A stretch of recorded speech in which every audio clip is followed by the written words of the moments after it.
Hello, amazing listeners. Welcome back to Artificial Fluency Podcast. I'm Taylor, and this is episode 150. If you're joining us for the first time, welcome to our community of ambitious English learners who believe that language learning is about so much more than just grammar and vocabulary.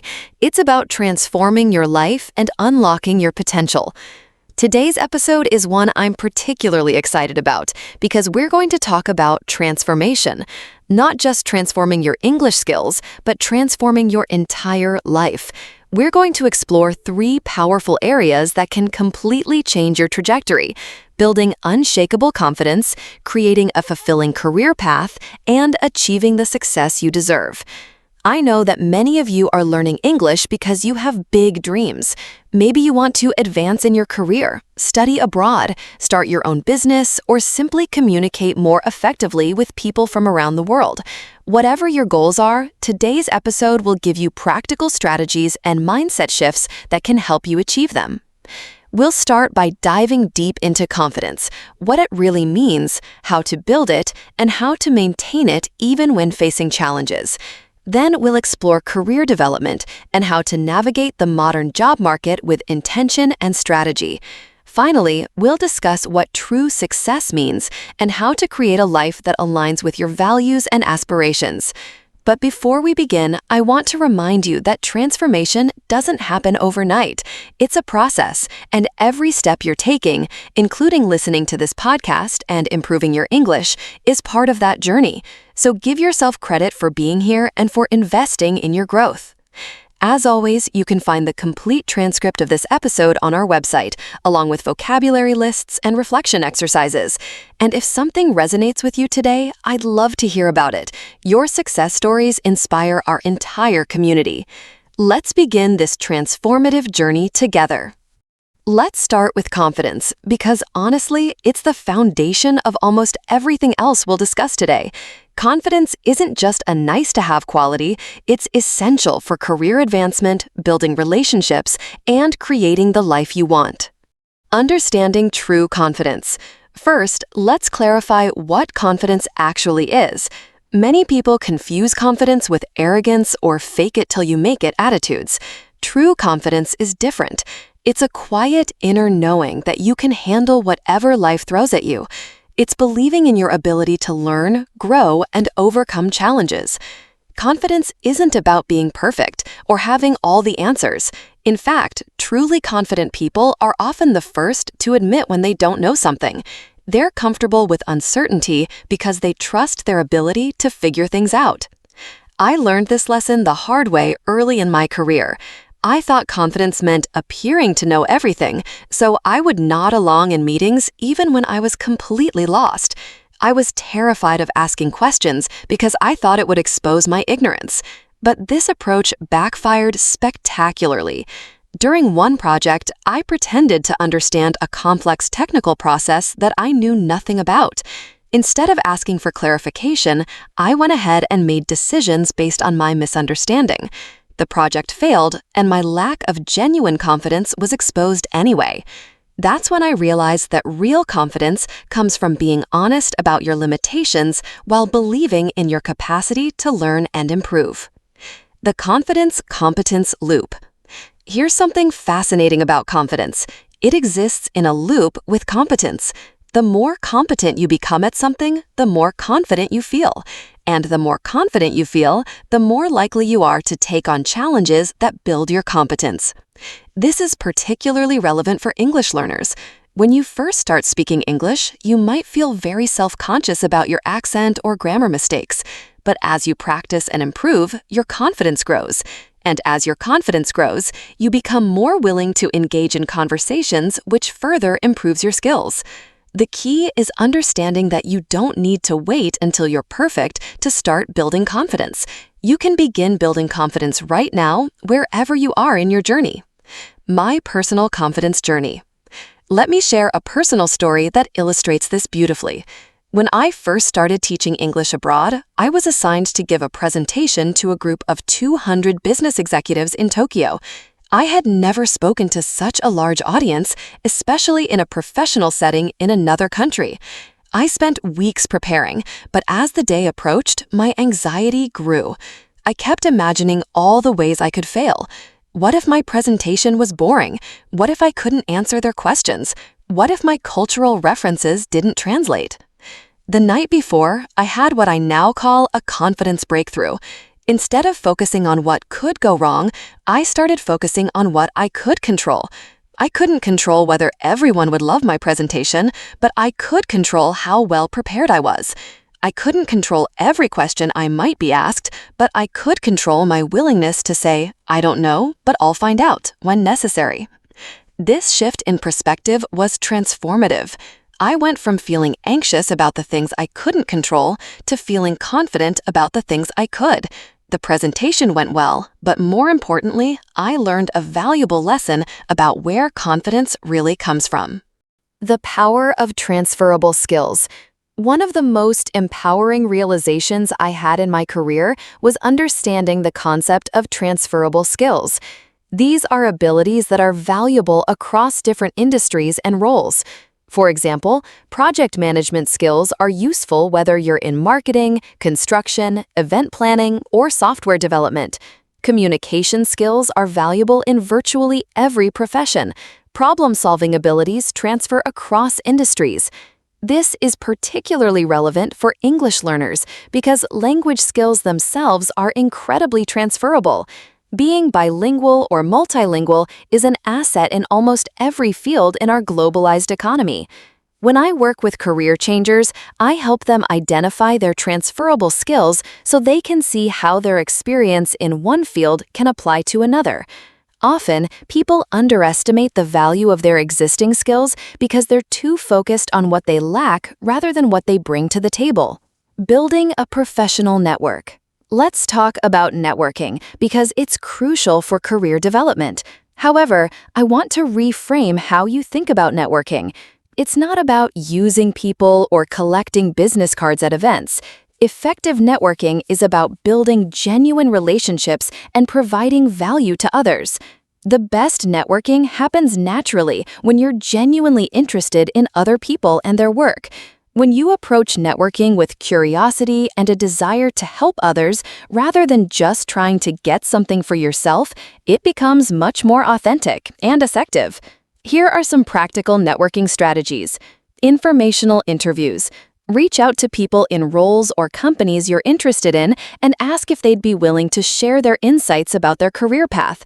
Most people are flattered to be asked for advice and happy to help. Professional associations.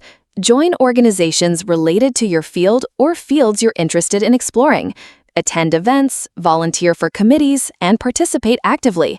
Online networking. LinkedIn is obviously important, but don't neglect industry-specific forums, Twitter conversations, and professional Facebook groups. Alumni networks. If you attended university, your alumni network can be incredibly valuable. Alumni often feel a connection to fellow graduates and are willing to help. Mentorship. Both having mentors and being a mentor to others can expand your network and provide valuable learning opportunities. The importance of continuous learning. In today's rapidly changing job market, continuous learning isn't optional, it's essential. The half-life of skills is getting shorter, which means the skills that got you your current job might not be enough to keep you competitive in 5 years. This doesn't mean you need to go back to school for multiple degrees. Learning can take many forms. Online courses and certifications. Platforms like Coursera, Udemy, and LinkedIn Learning offer courses on everything from technical skills to leadership development. Reading industry publications. Stay current with trends and developments in your field. Attending conferences and workshops. These provide learning opportunities and networking benefits. Side projects. Working on personal projects can help you develop new skills and demonstrate your abilities to potential employers. Cross-training at work. Volunteer for projects outside your usual responsibilities to gain exposure to different aspects of the business. The key is to be strategic about your learning. Don't just take random courses. Identify specific skills that will help you achieve your career goals and focus your learning efforts accordingly. Navigating career transitions. At some point in your career, you'll likely want or need to make a significant transition. This could be changing industries, moving into management, starting your own business, or shifting to a completely different type of work. Career transitions can be challenging because they often involve uncertainty and temporary setbacks. You might need to take a pay cut, start in a more junior position, or invest time in additional training. I've made several major career transitions, and each one taught me something valuable. When I transitioned from business to education, I had to accept a significant pay cut and start over in many ways. But the fulfillment I gained from work that aligned with my values made it worthwhile. Here are some strategies for managing career transitions. Plan financially. If possible, save money before making a transition so you have a financial cushion during the adjustment period. Start transitioning gradually. Look for ways to gain experience in your target field while in your current job. This might mean volunteering, freelancing, or taking on relevant projects at work. Leverage your network. Let people know about your career goals. Someone in your network might have connections or opportunities that could help. Be patient with the process. Career transitions rarely happen overnight. Give yourself time to build new skills and establish yourself in a new field. Stay positive and persistent. Rejection and setbacks are normal parts of the transition process. Don't let them discourage you from pursuing your goals. The role of personal branding. In today's competitive job market, personal branding has become increasingly important. Your personal brand is how you present yourself professionally. It's the reputation and perception that precedes you. Personal branding isn't about creating a fake persona. It's about intentionally communicating your authentic professional identity. What do you want to be known for? What value do you bring? What makes you unique? Your personal brand is communicated through your LinkedIn profile and other social media presence, your resume and cover letters, your behavior in professional settings, your work products and contributions, your professional relationships and reputation. Building a strong personal brand takes time and consistency. You need to be thoughtful about how you present yourself and ensure that your online presence aligns with your professional goals. Entrepreneurship and side hustles. More professionals than ever are exploring entrepreneurship or developing side hustles alongside their traditional jobs. This trend has been accelerated by technology, which has lowered the barriers to starting many types of businesses. Entrepreneurship isn't for everyone, but it's worth considering whether you have interests or skills that could be monetized independently. This doesn't necessarily mean quitting your job to start a company. Many successful businesses start as side projects that eventually grow into full-time ventures. The benefits of having a side hustle include additional income streams, opportunities to develop new skills, creative outlets outside your main job, potential for future career transitions, greater financial security through diversification. Some popular side hustle ideas include freelance writing or design, online tutoring or coaching, e-commerce businesses, consulting in your area of expertise, creating and selling digital products. Work-life integration. Let's talk about work-life balance, or as I prefer to call it, work-life integration. The traditional concept of balance suggests that work and life are competing forces that need to be perfectly balanced. I think integration is a more realistic and helpful framework. Work-life integration is about finding ways to blend your professional and personal priorities in a way that works for your circumstances and goals. This might mean different things at different stages of your life. For someone early in their career, integration might mean being willing to work longer hours to gain experience and establish themselves while still maintaining important relationships and health habits. For someone with young children, integration might mean negotiating flexible work arrangements that allow them to be present for important family moments while still advancing professionally. For someone nearing retirement, integration might mean gradually reducing work responsibilities while developing new interests and hobbies. The key is being intentional about your choices and regularly reassessing whether your current approach is serving your overall goals and well-being. International career opportunities. For English learners, one of the exciting aspects of developing language skills is the access it provides to international career opportunities. English is the global business language, and being proficient opens doors around the world.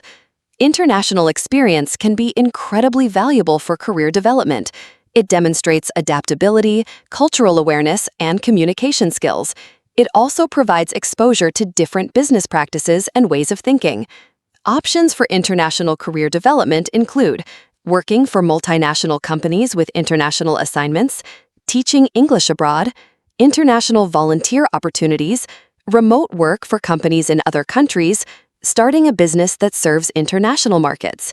Even if you don't work internationally, having a global perspective and cultural competence is increasingly valuable in our interconnected world. Dealing with career setbacks. Let's be realistic. Not everything in your career will go according to plan. You might not get a promotion you were expecting, you might be laid off during economic downturns, or you might realize that a career path you've been pursuing isn't right for you. These setbacks can be discouraging, but they're also normal parts of most career journeys. The key is learning to view them as temporary challenges rather than permanent failures. When I was passed over for a promotion that I really wanted, I was initially devastated. I questioned my abilities and considered leaving the company. But after some reflection, I realized that the experience taught me valuable lessons about office politics and the importance of building internal relationships. I also used the disappointment as motivation to develop new skills that made me more competitive for future opportunities. Career setbacks often redirect us toward better opportunities that we wouldn't have discovered otherwise. They force us to reassess our goals and sometimes lead us to paths that are more aligned with our authentic interests and values. Creating your career action plan. Before we move to our next segment, let me leave you with a framework for creating your own career action plan. Self-assessment. Regularly evaluate your strengths, interests, values, and goals. Market research. Stay informed about trends in your industry and identify emerging opportunities. Skill development. Continuously build capabilities that align with your career goals. Network building. Invest in relationships that can provide support, advice, and opportunities. Brand building. Intentionally develop your professional reputation and online presence. Opportunity creation. Don't just wait for perfect opportunities to appear. Create them through side projects, volunteering, or proposing new initiatives at work. Regular review. Set aside time quarterly or annually to assess your progress and adjust your strategy. Remember, your career is a marathon, not a sprint. Success comes from consistent effort over time, not from making perfect decisions at every step. For our final segment, let's talk about success, what it really means, and how to achieve it in a way that feels authentic and fulfilling. This is crucial because without a clear definition of success, you might find yourself climbing the ladder only to discover it's leaning against the wrong wall.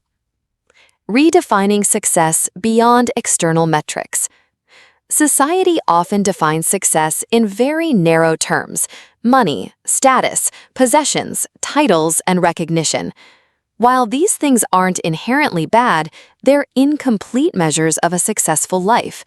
If you achieve all of these things but feel empty or unfulfilled, are you really successful?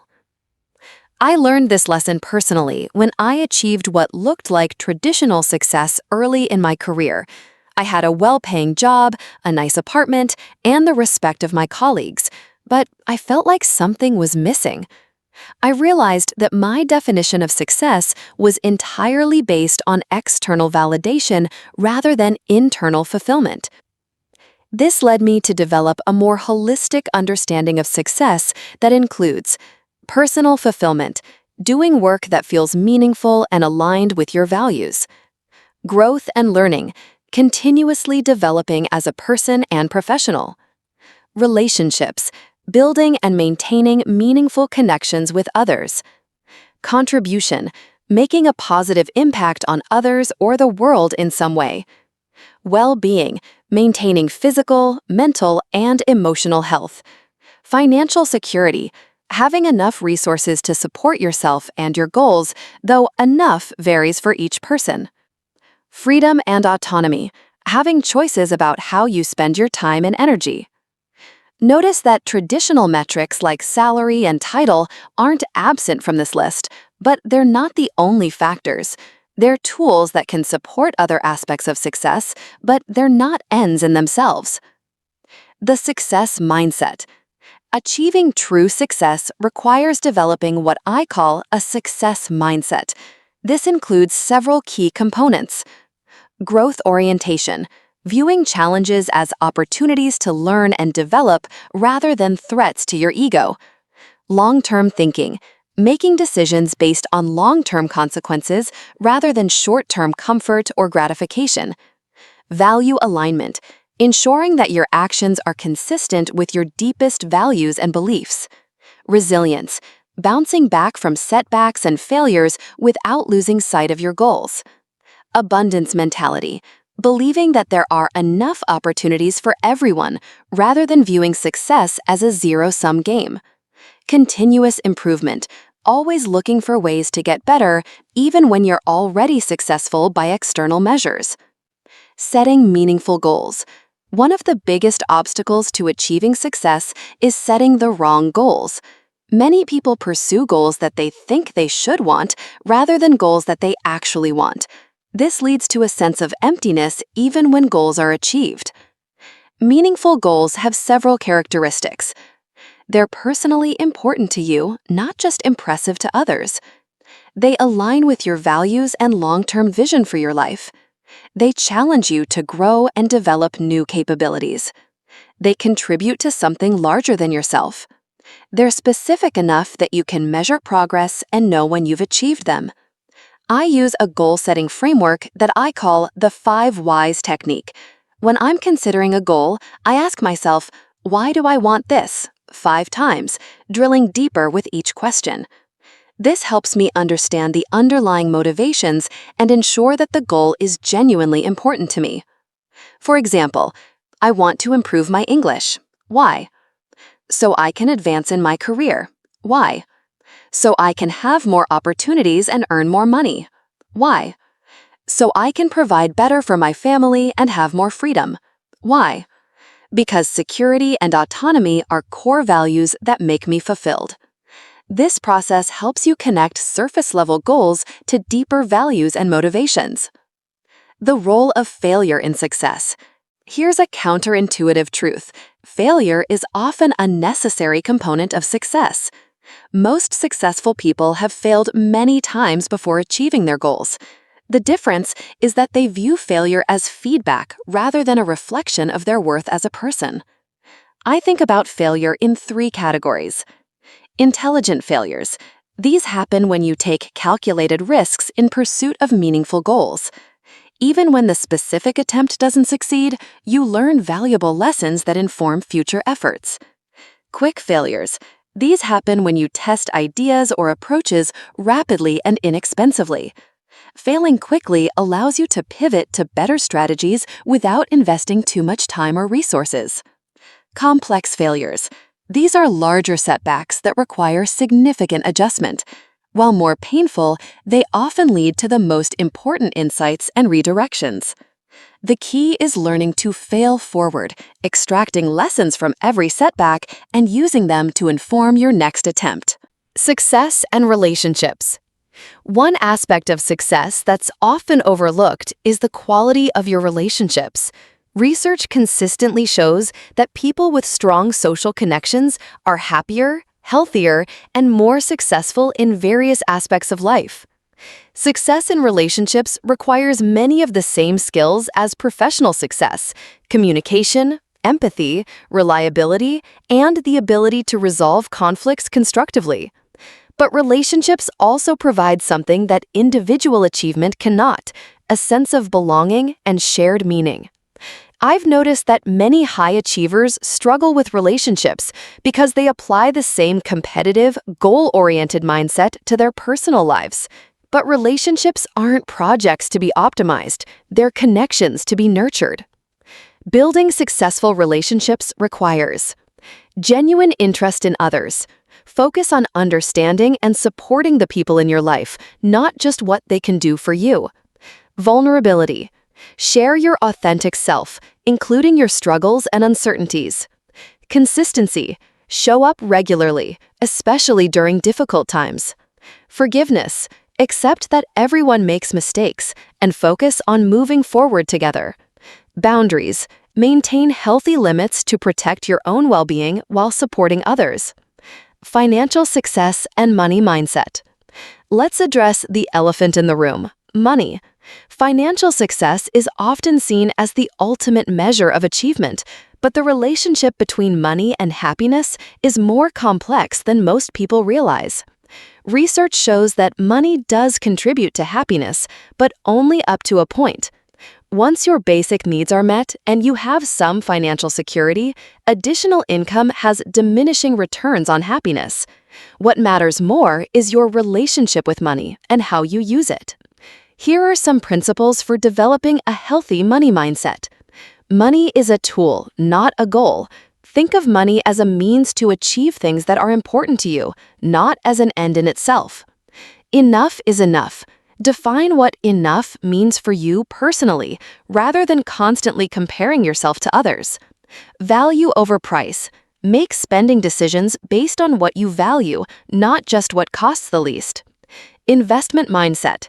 View spending on education, health, and experiences as investments in your future well-being and capabilities. Generosity. Include giving to others as part of your financial plan. Contributing to causes you care about can increase your sense of purpose and fulfillment. Success and well-being. True success is impossible without good health and well-being.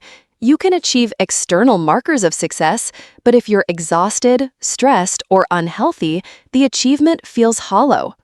Well-being includes several dimensions: physical health, regular exercise, good nutrition, adequate sleep, and preventive health care. Mental health, managing stress, addressing anxiety or depression, and maintaining cognitive function. Emotional health, developing emotional intelligence, healthy coping mechanisms, and positive relationships. Spiritual health, connecting with something larger than yourself, whether through religion, philosophy, nature, or service to others. The challenge is that pursuing external success often comes at the expense of well-being, especially in the short term. Working long hours, traveling frequently, and dealing with high pressure can take a toll on your health. The key is finding sustainable approaches to success that support rather than undermine your well-being. This might mean setting boundaries around work hours, prioritizing sleep and exercise even during busy periods, taking regular vacations and breaks, developing stress management techniques, building support systems that help you maintain perspective, creating your personal success definition. Before you can achieve success, you need to define what it means for you personally. This definition should be based on your values, goals, and life circumstances, not on what society or other people expect from you. Here's an exercise I recommend. Write your own eulogy. I know it sounds morbid, but bear with me. If you were to die tomorrow, what would you want people to say about your life? What impact would you want to have had? What would you want to be remembered for? This exercise helps clarify what really matters to you beyond temporary achievements or possessions. It often reveals that the things we spend most of our time worrying about are less important than we thought, while the things we take for granted, like relationships and personal growth, are more important. Your personal success definition should include values. What principles guide your decisions and behavior? Impact. How do you want to contribute to the world? Relationships. What kind of connections do you want to have with others? Growth. How do you want to develop as a person? Experience. What do you want to experience during your lifetime? Legacy. What do you want to leave behind? The success journey versus destination. Finally, I want to emphasize that success is as much about the journey as the destination. If you're constantly deferring happiness until you achieve the next goal, you'll miss the satisfaction and growth that come from the process itself. This doesn't mean you shouldn't have ambitions or work towards goals. It means finding ways to enjoy and learn from the journey while you're on it. Some of my most fulfilling moments haven't been when I achieved major goals, but during the process of working toward them. The late nights preparing for important presentations, the conversations with mentors who helped me grow, the small breakthroughs that led to bigger successes, these experiences were valuable in themselves, not just as stepping stones to something else. Sustaining success. Once you achieve success, the next challenge is sustaining it. This requires continuous growth. Keep learning and developing even after you've achieved your initial goals. Humility. Remember that success often involves luck and the support of others, not just your own efforts. Giving back. Use your success to help others and contribute to causes you care about. Balance. Don't let success in one area of life come at the expense of everything else. Evolution. Be willing to redefine success as you grow and change as a person. Remember, success isn't a permanent state that you achieve once and then maintain forever. It's an ongoing process of aligning your actions with your values and continuing to grow as a person. As we come to the end of today's transformative journey together, I want you to take a moment to reflect on everything we've discussed. We've covered building unshakable confidence, creating a fulfilling career path, and defining true success on your own terms. The most important thing I want you to remember is that transformation doesn't happen by accident. It requires intention, action, and persistence. You can listen to 1,000 podcasts and read 100 books, but unless you take action on what you learn, nothing will change. So here's my challenge for you. Before this week is over, take one concrete action related to something we discussed today. It doesn't have to be huge. Small actions compound into big changes over time. Maybe you'll apply for a job that excites you but feels slightly out of reach. Have a difficult conversation you've been avoiding. Sign up for a course that develops a skill you need. Reach out to someone in your network for advice. Set a boundary that protects your well-being. Define what success means to you personally. The English learning connection. Remember, your journey to improve your English is itself a transformation. Every conversation you have, every podcast you listen to, every new word you learn is proof that you can grow and change. The confidence you build through language learning transfers to every other area of your life. Your willingness to step outside your comfort zone and communicate in a second language demonstrates courage that will serve you in your career and personal life. The persistence you show in continuing to study and practice, even when it's difficult, is the same persistence that will help you achieve any goal you set. Community and connection. You're not on this journey alone. Our English learning community is full of people who are working towards similar goals and facing similar challenges.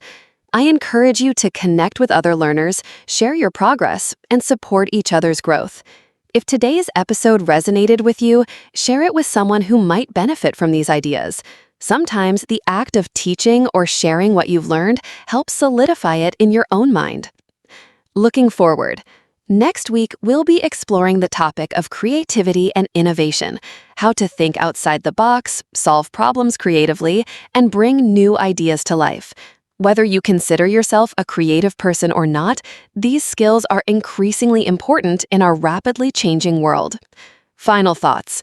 Before I let you go, I want to remind you of something important. You already have everything you need to begin transforming your life. You have intelligence, you have the ability to learn and grow, and you have the power to make choices that align with your values and goals. The path won't always be easy, and you'll face setbacks along the way. But every challenge is an opportunity to prove to yourself that you're stronger and more capable than you realized. Your English learning journey is evidence of your commitment to growth. Apply that same energy and determination to building confidence, advancing your career, and creating the success that matters to you. Thank you for spending this hour with me today. Your dedication to learning and growing inspires me every single day. Until next week, keep taking action, keep growing, and remember, your transformation starts now. This is Taylor, believing in your potential and cheering you on every step of the way. Take care. The inner critic versus inner champion. One of the biggest obstacles to confidence is what psychologists call the inner critic. That voice in your head that constantly points out your flaws and predicts failure. We all have this voice, but confident people learn to manage it effectively. The inner critic often sounds something like this. You're not qualified enough for that position. Your English isn't good enough to participate in that discussion. Everyone will notice your mistakes. You don't belong here. Learning to recognize these thoughts as just thoughts, not facts, is crucial for building confidence. I teach my students a technique I call developing your inner champion. This is the voice that counters your inner critic with realistic, supportive thoughts. You may not have all the qualifications, but you have unique strengths to offer. Your English is good enough to communicate your ideas effectively. Everyone makes mistakes, and most people are understanding. You deserve to be here just as much as anyone else. The goal isn't to eliminate self-doubt entirely. A little bit of it can actually be healthy and motivating. The goal is to balance your inner critic with an inner champion that supports your growth and encourages you to take beneficial risks. Body language and confidence. Here's something that might surprise you. Confidence isn't just a mental state, it's also physical. Your body language doesn't just reflect your confidence level, it can actually influence it. Research by social psychologist Amy Cuddy has shown that adopting confident postures, even when you don't feel confident, can actually increase confidence-related hormones in your body. This is called power posing. Before important meetings or presentations, I now spend 2 minutes in what I call a confidence pose. I stand tall, put my hands on my hips, pull my shoulders back, and breathe deeply. It sounds silly, but it genuinely helps me feel more centered and self-assured. Beyond power posing, paying attention to your everyday body language can make a huge difference. Make eye contact when you speak to people.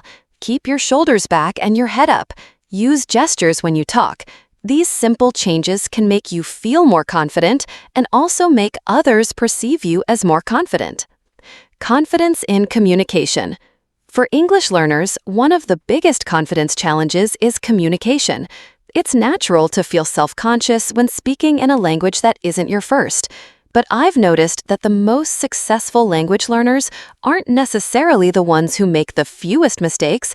They're the ones who communicate with confidence despite their mistakes. I remember one student, Carlos from Mexico, who had intermediate English skills but incredible communication confidence. He would jump into conversations, ask questions, and share his opinions even though his grammar wasn't perfect. His enthusiasm and confidence were so engaging that people loved talking with him. Meanwhile, another student with more advanced grammar skills remained silent in discussions because she was afraid of making mistakes. Who do you think improved faster? Carlos, absolutely. His confidence led to more practice opportunities, which led to faster improvement, which led to even more confidence. Here are some strategies for building communication confidence. First, focus on connection over perfection. Your goal in any conversation should be to connect with the other person and share ideas, not to speak perfectly. Second, prepare key phrases for common situations. Having go-to expressions for things like asking for clarification, could you repeat that, or buying time to think, that's an interesting question, let me think about it, can boost your confidence. Third, practice the art of graceful recovery. When you make a mistake, don't let it derail the entire conversation. A simple, sorry, let me rephrase that, or what I mean to say, can get you back on track quickly. Building confidence through small wins. Confidence isn't built through grand gestures, it's built through accumulating small wins over time. Every time you do something slightly outside your comfort zone and succeed, you prove to yourself that you're capable of growth. For English learners, this might mean speaking up once in a meeting instead of staying silent, starting a conversation with a stranger at a coffee shop, volunteering to give a short presentation at work, joining an English conversation group, writing a comment on a social media post in English. Each of these actions might feel small, but they compound over time. Success builds on success, and confidence grows with each positive experience. Dealing with setbacks. Here's the truth about confidence. It's not about never failing or feeling uncertain. Confident people experience setbacks just like everyone else. The difference is in how they interpret and respond to those setbacks. When something goes wrong, people with low confidence tend to make it personal and permanent. They think, I failed because I'm not good enough and I'll probably never be good enough. Confident people, on the other hand, view setbacks as temporary and specific. They think, this particular approach didn't work this time, but I can learn from it and try a different approach next time. This mindset shift is incredibly powerful. It allows you to bounce back from failures faster and maintain your motivation to keep trying. The confidence action cycle. Here's one of the most important things I've learned about confidence. It's not something you achieve once and then have forever. Confidence is maintained through action. The more you act in alignment with your goals and values, the more confident you become. This creates what I call the confidence action cycle. You take action despite feeling uncertain. You gain experience and learn from the outcome. Your confidence grows based on the evidence that you can handle challenges. Your increased confidence makes you more likely to take future action. The cycle continues and strengthens over time. This is why waiting until you feel confident before taking action is counterproductive. Action creates confidence, not the other way around. Confidence in different areas of life. It's also important to recognize that confidence is domain-specific. You might feel very confident in your professional abilities, but lack confidence in social situations, or vice versa. This is completely normal.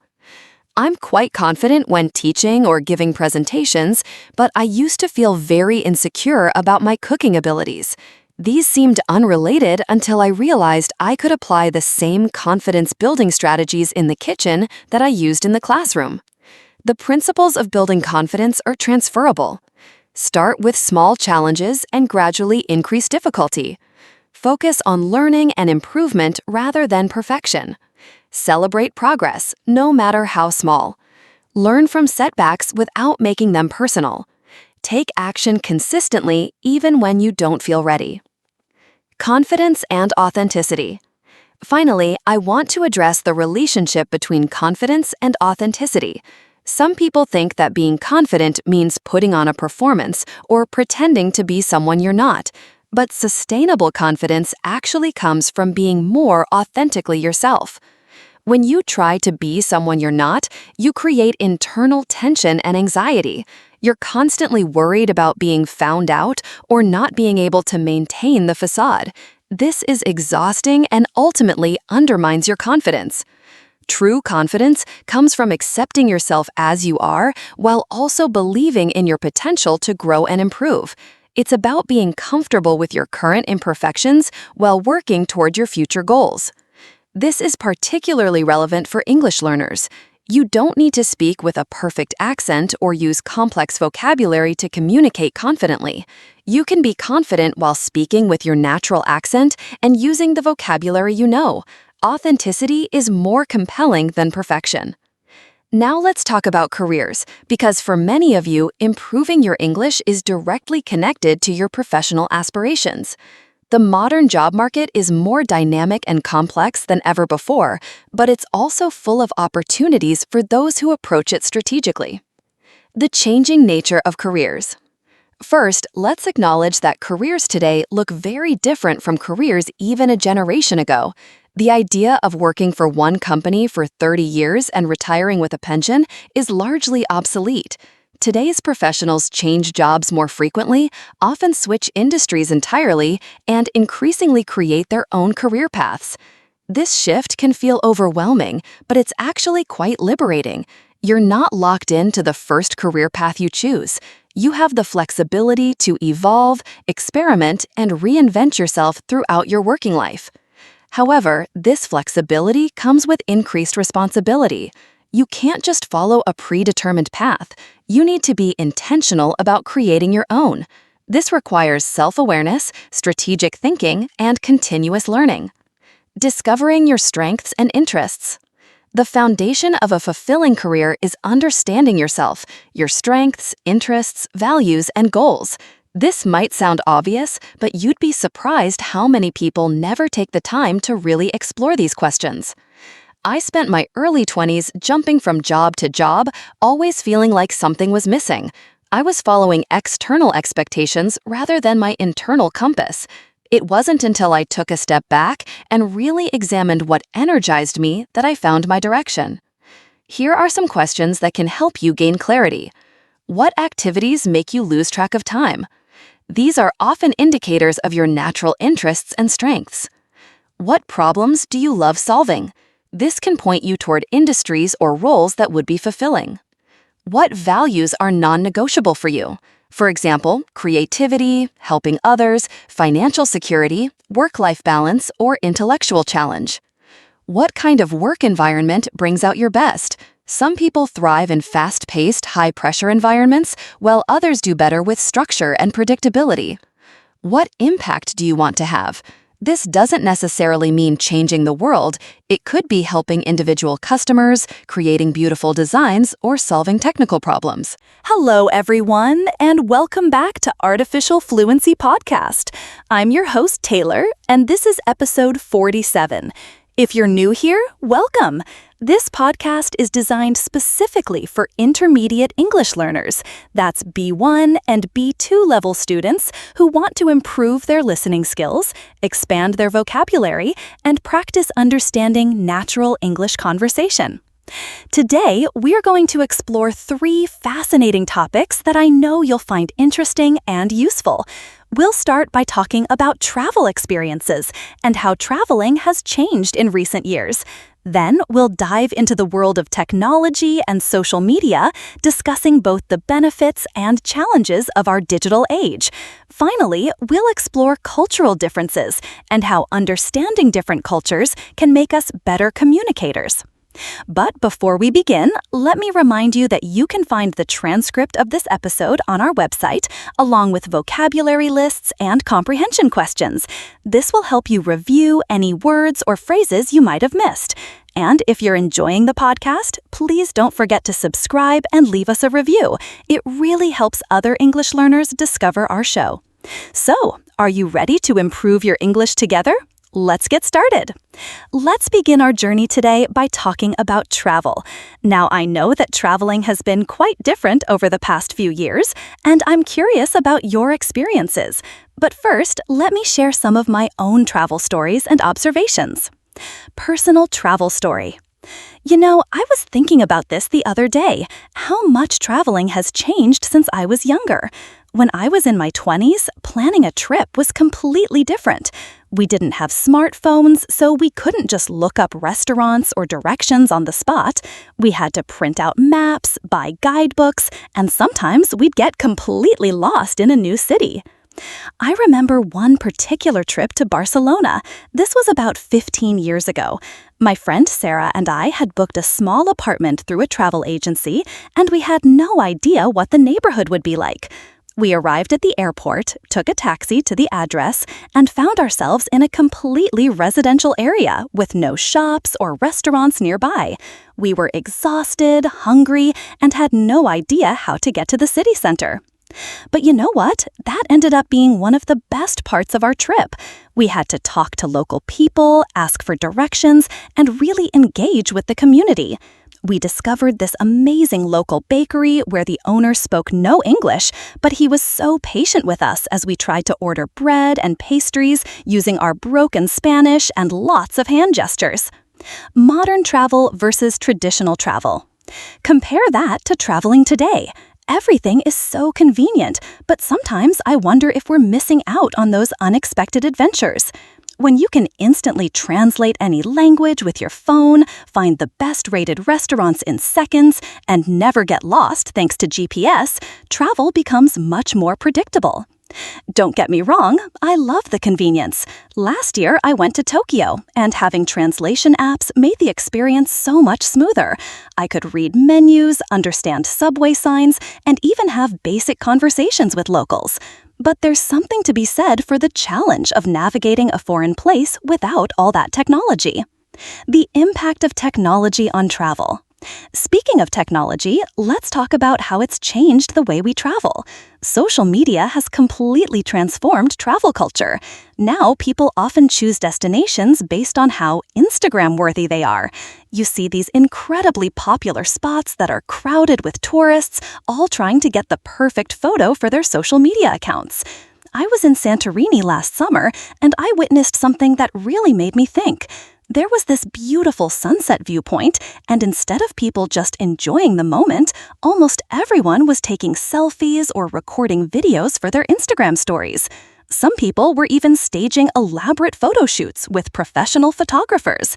Now, there's nothing wrong with wanting to capture memories, but I started wondering, are we experiencing these places, or are we just collecting content for our social media feeds? Budget travel and accommodation. Let's talk about budget travel for a moment. The rise of platforms like Airbnb has made traveling more affordable for many people, especially young travelers. Instead of expensive hotels, you can now stay in someone's home, apartment, or even just a spare room.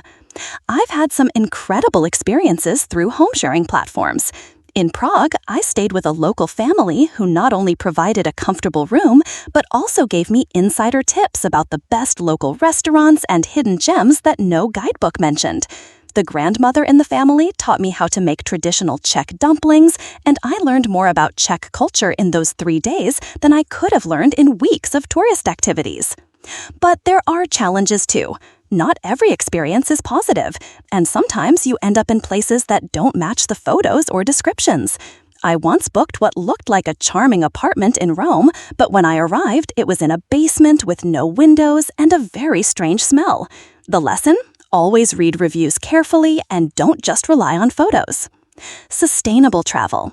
These days, more and more travelers are becoming conscious about the environmental impact of their trips. The concept of sustainable travel, or responsible tourism, is gaining popularity. This means thinking about how your travel choices affect the environment and local communities.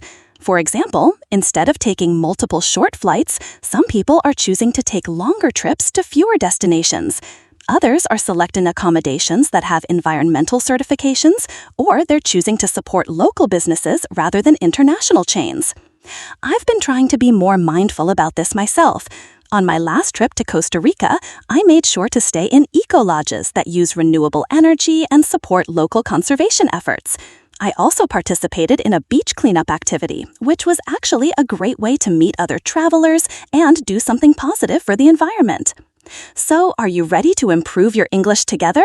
Let's get started. Let's begin our journey today by talking about travel. Now, I know that traveling has been quite different over the past few years, and I'm curious about your experiences.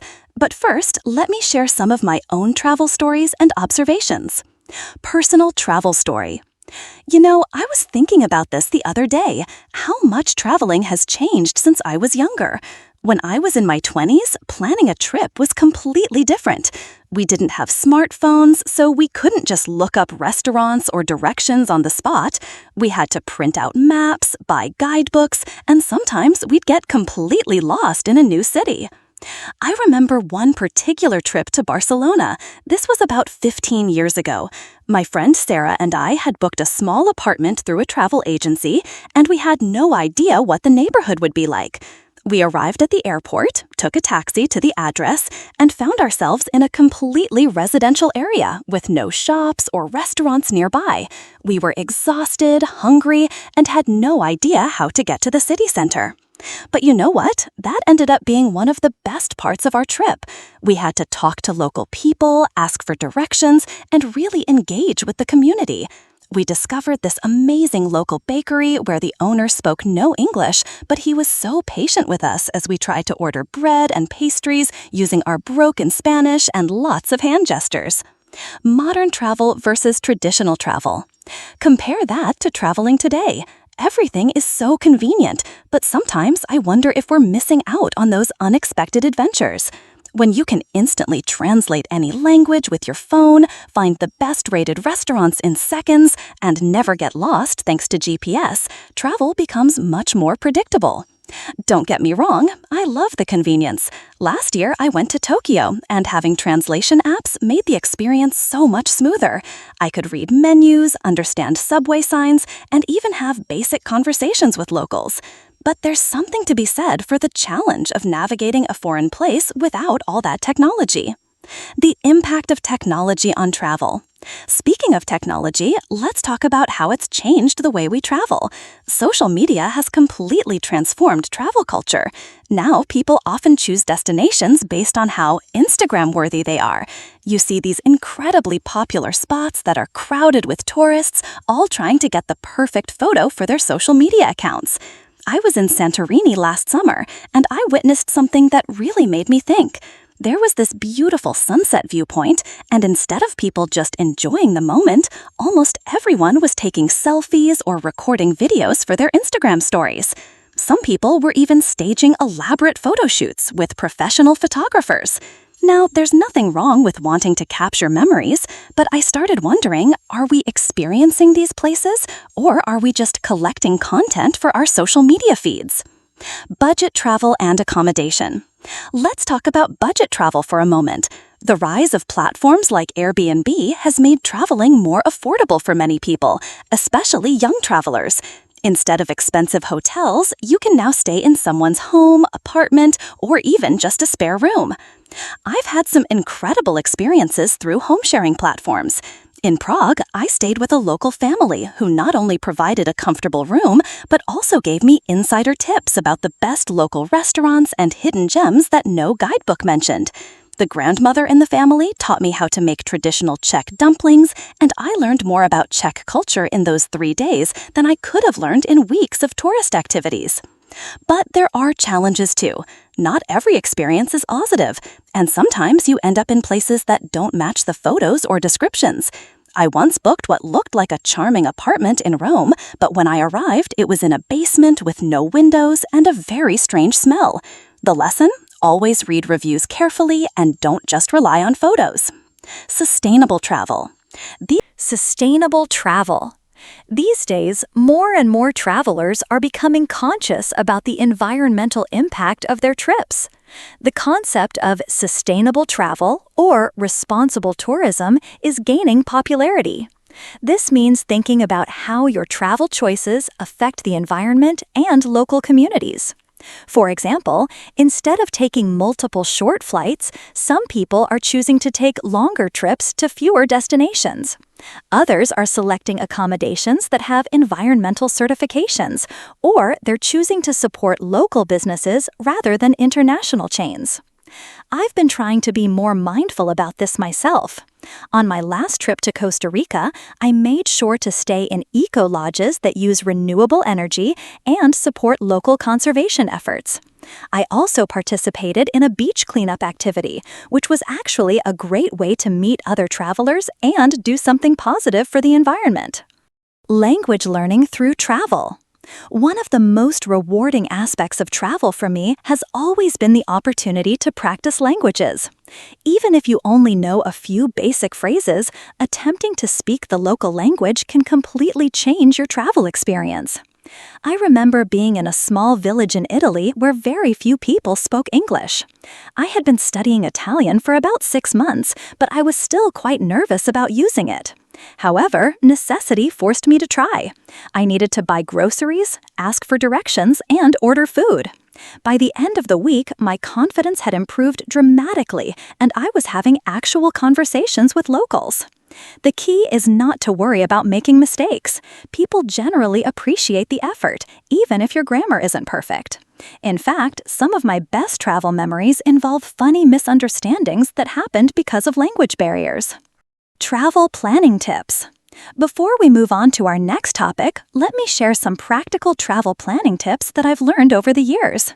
First, always have a backup plan. Flights get canceled, weather can be unpredictable, and sometimes attractions are closed for renovation. Having alternative activities in mind can save your trip. Second, pack light but smart. I used to overpack terribly, dragging huge suitcases everywhere. Now I try to pack only essentials and choose versatile clothing that can be mixed and matched. Third, research local customs and etiquette before you go. What's considered polite in one culture might be rude in another. For example, in some Asian countries, it's considered impolite to blow your nose in public, while in others, slurping your soup is actually a compliment to the chef. Finally, keep an open mind and be flexible. Some of the best travel experiences happen when things don't go according to plan. Now, let's shift our focus to something that affects all of our daily lives: technology and social media. This is a topic that generates a lot of discussion, and I think it's important for English learners to be able to express their opinions about these contemporary issues. The digital revolution. Think about this for a moment. If someone from 20 years ago could see how we live today, they would be absolutely amazed. We carry powerful computers in our pockets, we can video chat with people on the other side of the world, and we have access to virtually all human knowledge at our fingertips. When I was a teenager, if I wanted to research something for a school project, I had to go to the library, find physical books, and take notes by hand. If I wanted to listen to a specific song, I had to buy the entire album or hope it would play on the radio. If I wanted to stay in touch with friends, I had to call them on a landline phone or write letters. Now, my nephew, who's 15, can't imagine life without instant access to information, music, videos, and communication. He does his homework with multiple tabs open on his laptop, listening to music on Spotify, while occasionally checking messages from friends on various social media platforms. The benefits of social media. Let's start with the positive aspects of social media, because there are many. Social media has revolutionized the way we connect with people. I have friends who live in different countries, and thanks to platforms like Facebook and Instagram, I can keep up with their lives, see photos of their families, and maintain relationships that would have been impossible to sustain in the past. Social media has also democratized information sharing. Anyone can become a content creator, share their knowledge, or build a business online. I know artists who sell their work through Instagram, teachers who share educational content on YouTube, and entrepreneurs who built successful businesses using social media marketing. For English learners specifically, social media offers incredible opportunities. You can follow English-speaking influencers, join language exchange groups, watch educational videos, and practice writing by commenting on posts.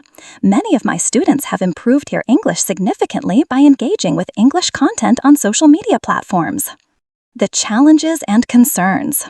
However, we can't ignore the challenges that come with our digital age. One of the biggest concerns is the impact of social media on mental health, particularly among young people.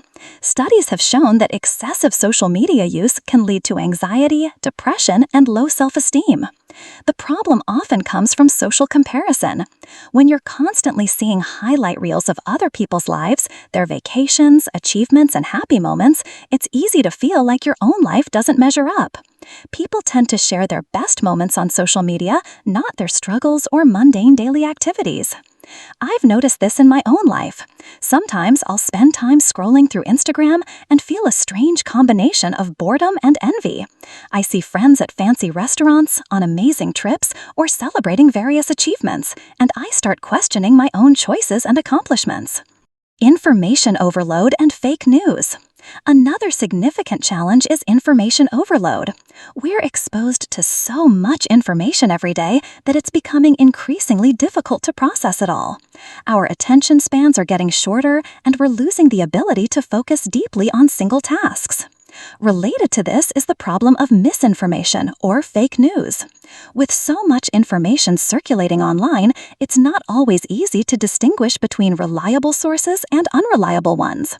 Anyone can create a website or social media account and present information as if it were factual, even if it's completely false.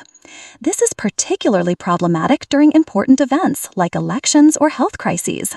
I remember during the early days of the COVID-19 pandemic, there was so much conflicting information circulating on social media that it was genuinely difficult to know what to believe. Digital addiction and screen time. How many times do you check your phone in a day? Most people significantly underestimate this number. Studies suggest that the average person checks their phone over 100 times per day. That's once every 10 to 15 minutes during waking hours. I decided to track my own phone usage for a week, and I was shocked by the results. I was spending over 4 hours a day on my phone, much of it mindlessly scrolling through social media. That's nearly 30 hours a week, almost like a part-time job. This made me realize that I needed to be more intentional about my technology use. I started implementing phone-free times during the day, especially during meals and before bedtime. I also removed social media apps from my phone and decided to only check them on my computer at specific times. The impact on communication. Technology has also changed the way we communicate. On one hand, we have more ways to stay in touch than ever before. We can send text messages, voice messages, emails, or video calls. We can share photos, videos, and links instantly. But some people argue that digital communication is making us lose important social skills. When we communicate through text, we miss out on tone of voice, body language, and other nonverbal cues that are crucial for understanding. Misunderstandings can happen more easily when we're not communicating face-to-face. I've noticed that some of my younger students are much more comfortable communicating through text than speaking in person. They can express themselves clearly in writing, but they struggle with spoken conversation. This is something we need to be aware of as we become increasingly reliant on digital communication. Work-life balance in the digital age. The line between work and personal life has become increasingly blurred in our digital age. With smartphones and laptops, we can work from anywhere at any time. This flexibility can be wonderful. I can work from a cafe, from home, or even while traveling. But it also means that we're never truly off work. We receive emails at all hours, work-related messages come through various apps, and we feel pressure to be constantly available. This can lead to stress and burnout. Many companies are now recognizing this problem and implementing policies like right to disconnect laws, which give employees the right to ignore work-related communications outside of business hours. Technology and privacy. Privacy is another major concern in our digital age. Every time we use the internet, we leave digital footprints. Companies collect vast amounts of data about our browsing habits, purchases, locations, and preferences. This data is then used for targeted advertising and sometimes sold to third parties. Most people don't fully understand how much personal information they're sharing online. When you sign up for a new app or website, you usually agree to terms and conditions that you probably haven't read. These documents can be dozens of pages long and written in legal language that's difficult to understand.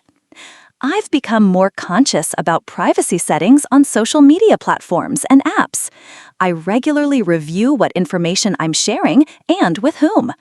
I also use privacy-focused search engines and browsers when possible. Finding balance. So, how do we find balance in this digital age? I don't think the answer is to completely reject technology. It's too useful and integrated into modern life. Instead, I think we need to be more mindful about how we use it. Here are some strategies that have worked for me. First, set boundaries. Decide on specific times when you'll check social media and stick to them. Don't check your phone first thing in the morning or right before bed. Second, curate your feeds. Unfollow accounts that make you feel bad about yourself or that share content you don't find valuable. Follow accounts that inspire you, educate you, or bring you joy. Third, practice digital detoxes. Take regular breaks from social media and technology. This could be a few hours a day, 1 day a week, or even a whole weekend. Fourth, prioritize real-world connections. Make sure you're spending quality time with people in person, not just online. Finally, stay informed about privacy settings and data protection. Take some time to understand what information you're sharing and how it's being used.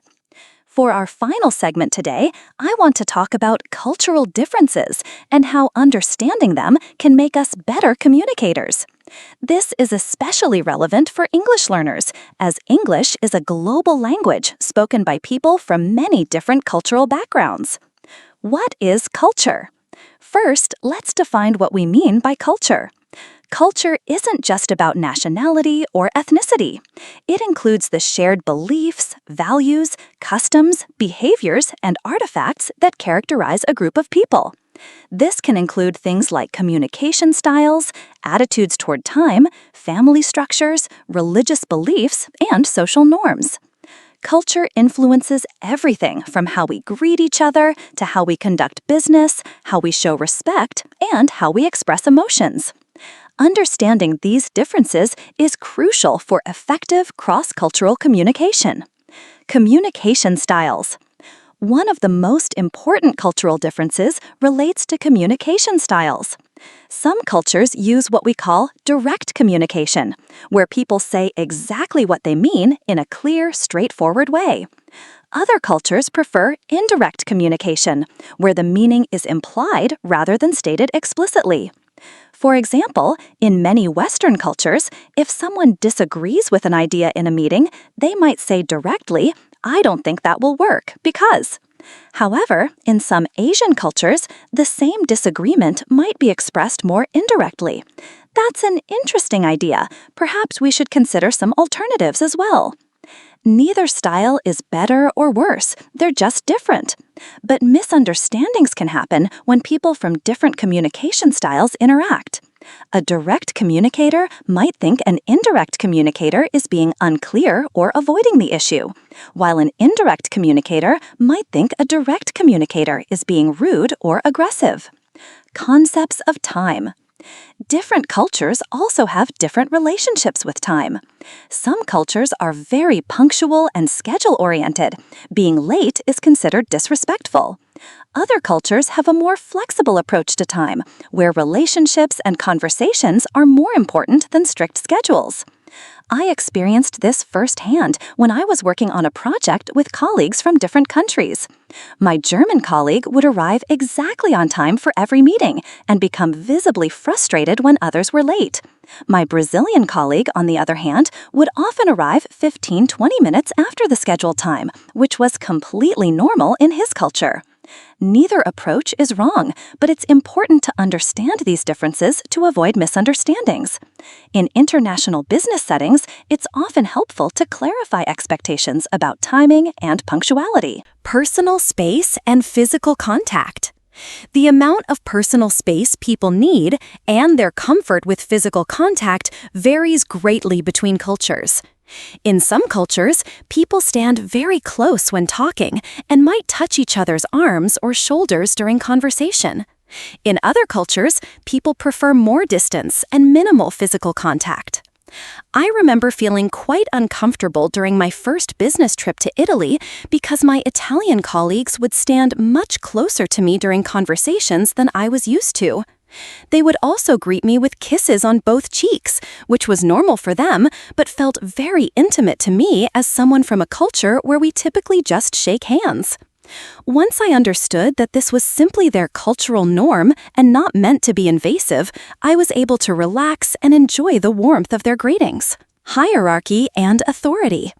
Cultures also differ in their attitudes toward hierarchy and authority. Some cultures have very clear hierarchical structures where age, position, and experience are highly respected. In these cultures, it might be inappropriate for a younger person to disagree with an elder or for a junior employee to question their boss. Other cultures are more egalitarian, where people are expected to express their opinions regardless of their position in the hierarchy. In these cultures, challenging authority or offering different perspectives is seen as valuable and productive. Understanding these differences is crucial in workplace settings. I've seen situations where employees from hierarchical cultures were seen as passive or unengaged because they weren't speaking up in meetings, when actually they were showing appropriate respect for their superiors. Gift-giving and hospitality. The customs around gift-giving and hospitality vary tremendously between cultures. In some cultures, bringing a gift when visiting someone's home is expected, while in others it might be seen as presumptuous. The type of gift, how it's wrapped, and how it's presented can all have cultural significance. Similarly, hospitality norms differ. In some cultures, hosts will offer food and drinks multiple times, and it's polite for guests to initially refuse before accepting. In other cultures, when someone offers you something, you should accept immediately to show appreciation. I learned this lesson the hard way during a visit to a Middle Eastern country. My host kept offering me tea, and I kept politely declining because I didn't want to impose. Finally, his wife explained to me that by refusing, I was actually being rude, that accepting their hospitality was a way of showing respect and allowing them to fulfill their role as hosts. Religious and dietary considerations. Religious beliefs and dietary restrictions are important cultural considerations. Many people follow specific dietary laws based on their religion or cultural background. For example, Muslims don't eat pork or drink alcohol, many Hindus don't eat beef, and some Buddhists are vegetarian. When organizing events or meals with people from different backgrounds, it's important to be sensitive to these differences. I always try to ask about dietary restrictions when inviting people for dinner or when planning work events that involve food. It's also important to be aware of religious holidays and practices. During Ramadan, Muslims fast during daylight hours, so scheduling lunch meetings during this time wouldn't be appropriate. Similarly, many Christians don't work on Sundays, and many Jewish people observe the Sabbath from Friday evening to Saturday evening. Language and nonverbal communication. Even when people speak the same language, cultural differences in nonverbal communication can lead to misunderstandings. Eye contact, hand gestures, facial expressions, and body posture all have different meanings in different cultures. For example, in many Western cultures, maintaining eye contact during conversation is seen as a sign of honesty and engagement. However, in some Asian and African cultures, direct eye contact with authority figures or elders is considered disrespectful. Hand gestures can be particularly tricky. A gesture that's completely innocent in one culture might be offensive in another. I always advise people to be cautious with hand gestures when they're in unfamiliar cultural settings. Business culture differences. In the business world, cultural differences can significantly impact success. Meeting styles, decision-making processes, negotiation approaches, and relationship building all vary between cultures. Some cultures prefer to build personal relationships before conducting business, while others prefer to focus on the task at hand. Some cultures make decisions quickly, while others prefer extensive consultation and consensus building. I once worked on a project where the American team wanted to make decisions quickly and move forward, while the Japanese team needed more time to consult with all stakeholders and reach consensus. Neither approach was wrong, but the different timelines created tension until we discussed and understood each other's cultural approaches. Developing cultural intelligence. So, how can we develop better cultural intelligence? Here are some strategies. First, be curious and open-minded. Approach cultural differences with genuine interest rather than judgment. Ask questions respectfully when you don't understand something. Second, observe and listen. Pay attention to how people from different cultures behave in various situations. Notice patterns in communication styles, social interactions, and business practices. Third, don't assume that your way is the only way or the best way. Remember that different approaches can be equally valid and effective. Fourth, learn about different cultures through reading, documentaries, and conversations with people from those cultures. But remember that individuals within any culture can vary greatly, so avoid stereotyping. Fifth, practice empathy. Try to understand situations from other people's perspectives, considering their cultural background and experiences. Finally, be patient with yourself and others. Developing cultural intelligence takes time, and everyone makes mistakes. The important thing is to learn from these experiences and continue improving. The benefits of cultural diversity. Before we wrap up this segment, I want to emphasize the benefits of cultural diversity. When we bring together people from different backgrounds, we get a richer variety of perspectives, ideas, and solutions. Diverse teams often outperform homogeneous teams because they approach problems from different angles. Cultural diversity also makes life more interesting and enriching. Through my interactions with people from different cultures, I've learned about new cuisines, music, art, literature, and ways of thinking. These experiences have broadened my worldview and made me a more well-rounded person. In our increasingly connected world, cultural intelligence isn't just nice to have, it's essential. Whether you're working in international business, studying abroad, or simply living in a multicultural community, understanding and appreciating cultural differences will help you communicate more effectively and build stronger relationships. Well, we've covered a lot of ground in today's episode. We've explored how travel has changed in the digital age, discussed the benefits and challenges of technology and social media, and examined the importance of understanding cultural differences in our increasingly connected world. Key takeaways. Let me summarize some key points from our discussion today. From our travel segment, remember that while technology has made traveling more convenient, it's important to balance convenience with authentic experiences. Don't let the pursuit of the perfect social media post prevent you from actually enjoying your travels, and always be respectful of local customs and environments. From our technology discussion, remember that digital tools can enhance our lives tremendously, but we need to use them mindfully. Set boundaries, be aware of your screen time, and make sure to maintain real-world connections alongside your digital ones. From our cultural segment, remember that understanding and appreciating cultural differences makes us better communicators and more empathetic people. Approach cultural differences with curiosity and respect, and remember that diversity enriches our experiences and perspectives. Language learning connections. For English learners, all of these topics provide excellent opportunities to practice and improve your language skills.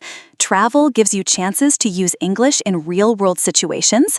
Technology and social media offer platforms to consume English content and practice communication. And understanding cultural differences helps you communicate more effectively with English speakers from different backgrounds. Final thoughts. As we navigate our modern world, it's important to remain thoughtful about how we engage with travel, technology, and cultural diversity. These aren't just abstract topics, they're integral parts of our daily lives that shape how we connect with others and understand the world around us. I encourage you to reflect on your own experiences with these topics. How has technology changed your life? What have you learned from your travels or interactions with people from different cultures? How can you use these insights to become a better communicator and global citizen? Thank you so much for joining me for this episode of Artificial Fluency Podcast. I hope you found today's discussion interesting and useful for your English learning journey.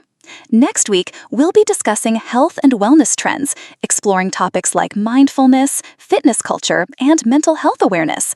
It's another topic that's very relevant to modern life and will give you lots of opportunities to practice intermediate-level English. If you have suggestions for future episodes or questions about English learning, please don't hesitate to contact us through our social media channels. I love hearing from listeners and incorporating your ideas into our episodes. Until next time, keep practicing your English, stay curious about the world around you, and remember, every conversation is an opportunity to learn something new. This has been Taylor, and I'll see you next week on Artificial Fluency Podcast. Take care.